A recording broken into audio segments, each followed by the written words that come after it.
মুক্তিযোদ্ধার সন্তান নাতিপুতিরা কেউ মেধাবী না, যত রাজাকারের বাচ্চারা নাতিপুতি হলো মেধাবী, তাই না? 17 বছরের নৃশংস স্বৈরাচারী শাসনামল পতনের পিছনে এই একটি মাত্র বাক্য আগুনে ঘি ঢেলেছিল।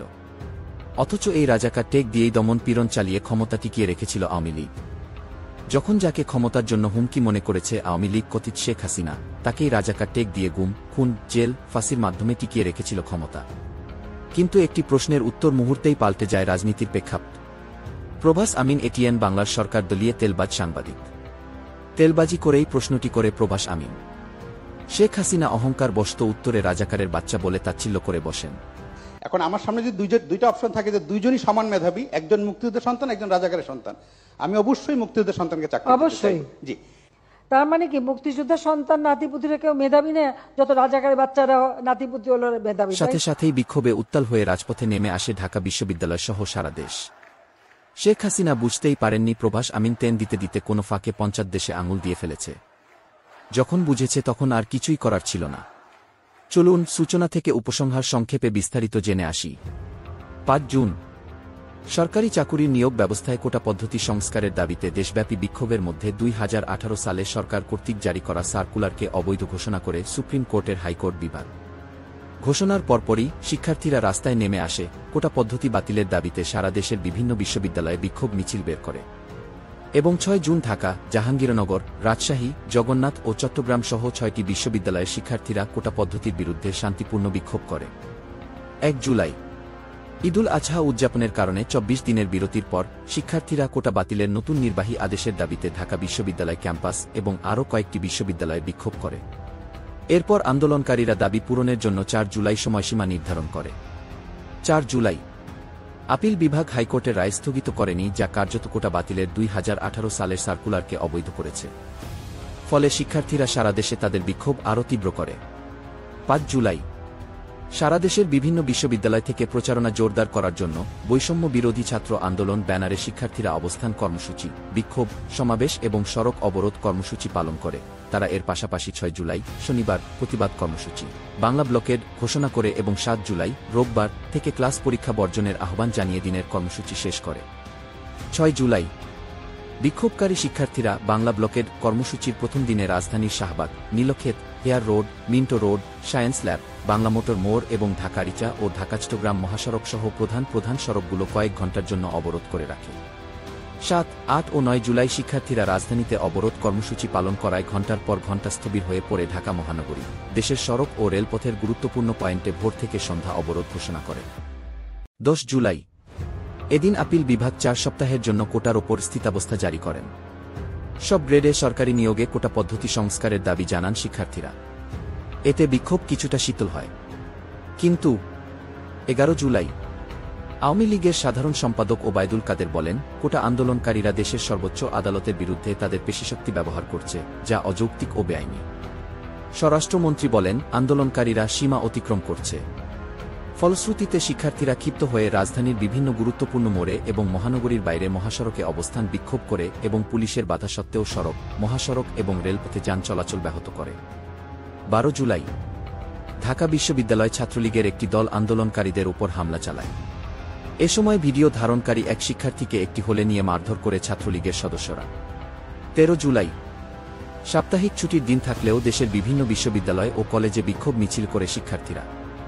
14 জুলাই শিক্ষার্থীরা রাজধানীতে অবস্থান বিক্ষোভ ও অবরোধসহ মিছিল বের করে এবং পরে তাদের দাবি জানিয়ে রাষ্ট্রপতি মোহাম্মদ শাহাবুদ্দিনের কাছে স্মারকলিপি পেশ করে।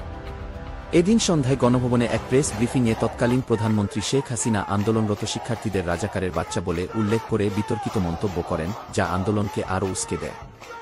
রাত 9টা বাজতে না বাজতে ফেসবুকে ছড়িয়ে পড়ে বিতর্কিত মন্তব্যটি। শিক্ষার্থীরা উল্টো নিজেদের রাজাকার বলে পরিচয় দিয়ে শেখ হাসিনার বক্তব্যের জবাবে ঢাকা বিশ্ববিদ্যালয় ক্যাম্পাস এলাকায় মধ্যরাতে বিক্ষোভ মিছিল করে। ঢাকা বিশ্ববিদ্যালয়ের সব মহিলা হলের ছাত্রীরা ছাত্রাবাসের গেটে কর্তৃপক্ষের লাগানো তালা ভেঙে বিক্ষোভে যোগ দেয়।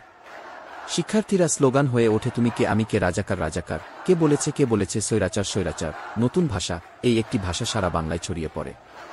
রাতারাতি আন্দোলন এমন মাত্রায় পৌঁছে যায় তা নিয়ন্ত্রণ করা প্রায় অসম্ভব হয়ে পড় সরকার ঢাকা বিশ্ববিদ্যালয় এলাকায় 4G নেটওয়ার্ক বন্ধ করে। এদিকে বেলা 11:30টার দিকে চট্টগ্রাম বিশ্ববিদ্যালয়ে আন্দোলনকারীদের উপর বাংলাদেশ ছাত্রলীগের নেতাকর্মীদের হামলায় 13 আন্দোলনকারী আহত হন।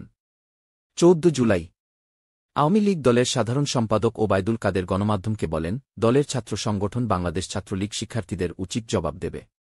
ওবায়দুল কাদেরের নির্দেশে ঢাকা বিশ্ববিদ্যালয় ক্যাম্পাসে আন্দোলনরত শিক্ষার্থীদের উপর ছাত্রলীগের নেতাকর্মীরা হামলা চালায় এবং নির্বিচারে পিটিয়ে অন্তত ৩০০ বিক্ষোভকারীকে আহত করে। ছাত্রলীগের নেতাকর্মীরা সন্ধ্যা ৭:৩০টার দিকে জোর করে ঢাকা মেডিকেল কলেজ হাসপাতালে রড ও চাইনিজ কুড়াল নিয়ে প্রবেশ করে এবং হাসপাতালের ভেতরে ও বাইরে আহত বিক্ষোভকারীদের উপর হামলা চালায়। কয়েক ঘণ্টা সংঘর্ষের পর আন্দোলনরত শিক্ষার্থীরা ঢাকা বিশ্ববিদ্যালয়ের ৩টি ছাত্রাবাস ড. মুহম্মদ শহীদুল্লাহ হল, ফজলুল হক মুসলিম হল ও অমর ২১ হলের নিয়ন্ত্রণ নেয়। এদিকে সন্ধ্যায় রাজশাহী বিশ্ববিদ্যালয় ক্যাম্পাসে ছাত্রলীগের রাজশাহী শাখার হামলায় ৬ শিক্ষার্থী আহত হয়। আন্দোলনকারীরা ১৬ জুলাই বিকাল ৩টায় দেশের সব শিক্ষা প্রতিষ্ঠানে দেশব্যাপী বিক্ষোভ মিছিল ও সমাবেশের ডাক দেন। ১৬ জুলাই সারা দেশে শিক্ষার্থীরা ব্যাপক বিক্ষোভ করে। আন্দোলনকারীদের ওপর ছাত্রলীগ, যুবলীগসহ ক্ষমতাসীন দলের লোকজন হামলা চালায়। ঢাকা, চট্টগ্রাম ও রংপুরে ক্ষমতাসীন দলের নেতাকর্মী ও আইনশৃঙ্খলা রক্ষাকারী বাহিনীর সঙ্গে আন্দোলনরত শিক্ষার্থীদের তুমুল সংঘর্ষে অন্তত ৬ জন প্রথম আন্দোলনে শহীদ হয়। এবং এই দিনেই বেগম রোকেয়া বিশ্ববিদ্যালয়ের ছাত্র আবু সাইদ নিহত হওয়ার ফুটেজ ও ছবি ভাইরাল হওয়ায় রাতে সাধারণ শিক্ষার্থীরা পাল্টা লড়াই করে ছাত্রলীগকে ঢাকা ও রাজশাহী বিশ্ববিদ্যালয় থেকে তাড়িয়ে দেয় এবং বেশিরভাগ হলের নিয়ন্ত্রণ গ্রহণ করে শিক্ষার্থীরা। এর প্রেক্ষিতে শেখ হাসিনার সরকার দেশব্যাপী স্কুল ও বিশ্ববিদ্যালয় বন্ধ করে দেয়। বিশ্ববিদ্যালয় কর্তৃপক্ষ ক্যাম্পাস বন্ধ করে ছাত্রদের তাদের ছাত্রাবাস খালি করার নির্দেশ দেয়। তবে পরদিন গায়েবানা জানাজা ও কফিন মিছিলের নতুন কর্মসূচি ঘোষণা করে শিক্ষার্থীরা। ১৭ জুলাই বিশ্ববিদ্যালয়ের হলগুলো এবং সকল শিক্ষা প্রতিষ্ঠান বন্ধ করে দিয়ে সরকার ছাত্রদের কোণঠাসা করতে সক্ষম হয় এবং শিক্ষার্থীরা ছত্রভঙ্গ হয়ে পড়ে। এই সময় বেসরকারি বিশ্ববিদ্যালয়গুলো প্রাণপণ সংঘর্ষে ঝাঁপিয়ে পড়ে। ফলে আন্দোলন নতুন মাত্রায় মোড় নেয়। ছাত্ররা নিহতদের জন্য গায়েবানা জানাজা আদায় করার চেষ্টা করে, কিন্তু পুলিশ ৩টি বিশ্ববিদ্যালয়ে তাদের সমাবেশে হামলা চালায়।